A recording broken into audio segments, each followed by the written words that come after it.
Now, there are a lot of drills out there that can help you with your game, and this one is a fantastic way to pure your irons. Now, it is based around a pretty simple principle. At impact, we want this club to be on a slightly descending angle through the ball. This is known as a downward angle of attack. Now, the shorter the iron, I have an 8 iron here, the greater that angle of attack will be. The longer the iron, generally, the more shallow it will be. Now, this is to do with loft, and it's also to do with the length of the club. If you do want to check out a video on ball positions, make sure you do so here. The second thing we want to ensure is that the hands return slightly ahead of the ball at impact. This helps with the downward angle of attack, but it also helps with control of loft.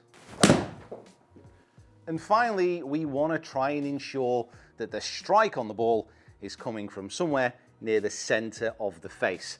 This is what's going to allow that nice pure feeling in the hands, but also allow the best transfer of energy into the ball possible. The final thing to ensure is that you are subscribed to the channel. Amazingly, over half the people watching this coaching video trying to improve their games are not subscribed to the Swing Quest channel. And as we march unerringly towards 100,000 here on YouTube, it would be great to have you as part of the community.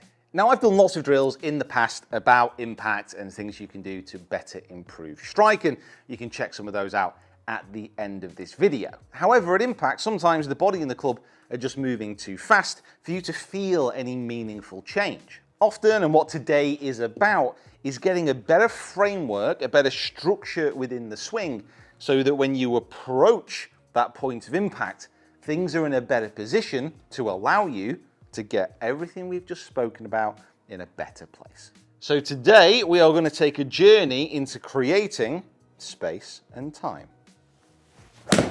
So with space and with time, we can make things just a lot easier to achieve. And we're going to do this in two ways. First of all, by creating width within the backswing. So with your lead arm, for me, I'm a right-hander, so my lead arm is my left. I'm going to take hold of the grip. I'm just going to move my right hand out of the way, put it behind me, put it in my pocket, do whatever you want, just don't let it get in the way. And as you move up to the top of the swing, I'm just going to try and stretch my hand and get it as far above my right shoulder as possible. So turn away, stretch, and just try and get as much width up there. Now, as you can see, for a haggard old golf professional like myself, that was quite tough work. But you'd be surprised at how much effort it takes to push your club into this nice wide position. So a little drill that you can use, the right hand that was doing nothing before, just pop it on the back of your forearm.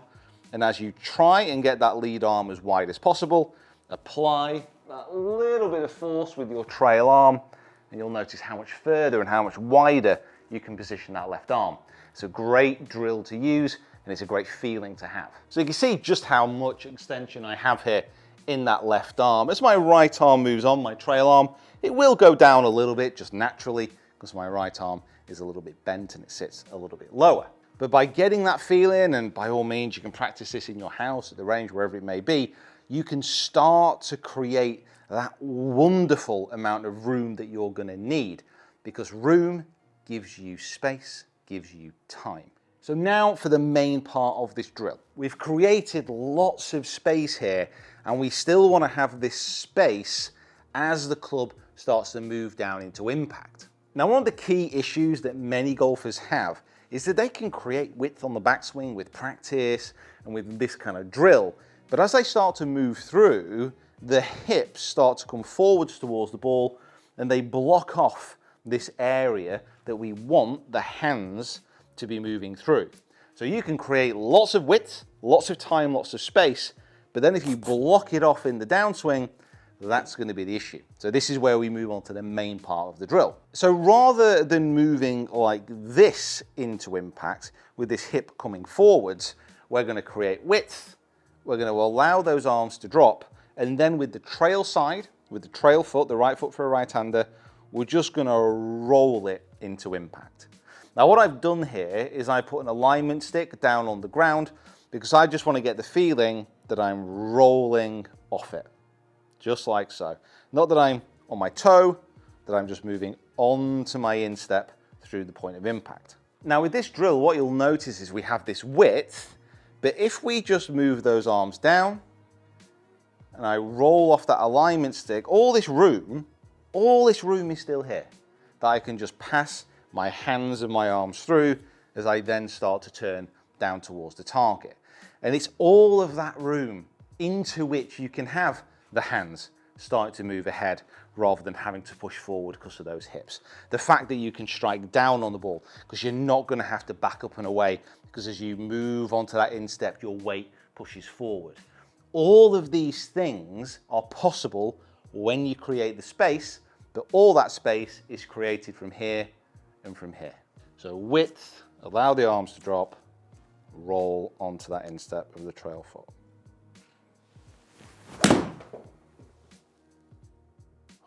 That's such a good strike. Don't tell anyone. By the way, I was just saying this to Kieran on my own. These irons, if you've not checked out the main channel where I do reviews of clubs, I was testing these Dynapower 4s from Wilson the other day.